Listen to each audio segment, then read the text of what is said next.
Mixed by DJ Devaram Sani Lahan Taste Telebona. Mixed by DJ Devaram Sani Lahan Taste Telebona.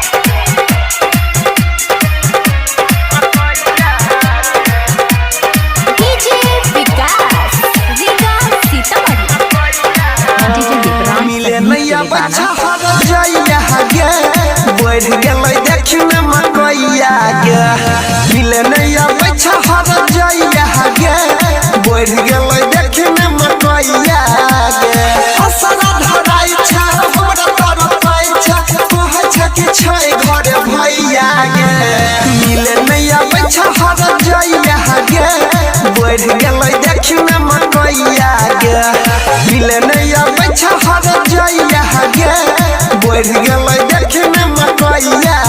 गे DJ Devaram Sahni, DJ Devaram Sahni, DJ Devaram Sahni, DJ Devaram Sahni, DJ Devaram Sahni, DJ Devaram Sahni, DJ Devaram Sahni. मिलै के मन छलै दुपहर में हो गेलै देर बैसल छियै घर में मिलै के मन छलै दुपहर में हो गेलै देर बैसल छियै घर में तो नहीं ऐसन समय गे बढ़ गेलै देखने मकैया गे मिले नहीं आबै छ हर जाइया गे बढ़ गेलै देखने मकैया गे Lahan Taste Telebona, Lahan Taste Telebona, Lahan Taste Telebona, Lahan Taste Telebona, Lahan Taste Telebona, Lahan Taste Telebona. हाँ ढेर दिन से छौड़ी देले न छही मजा अब नहीं मिले सुतै भर के पाजा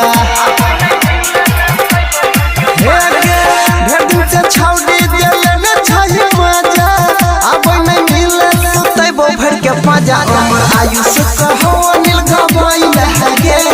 बढ़ गेलै देखने मकैया गे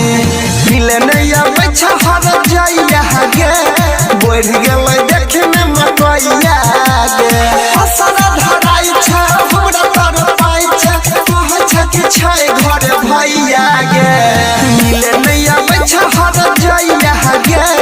बढ़ गेलै देखने मकैया गे मिले नहीं आबै छ हर जाइया गे बढ़ गेलै देखने मकैया गे Mixed by DJ Devaram Sahni Lahan Taste Telebona. Mixed by DJ Devaram Sahni Lahan Taste Telebona.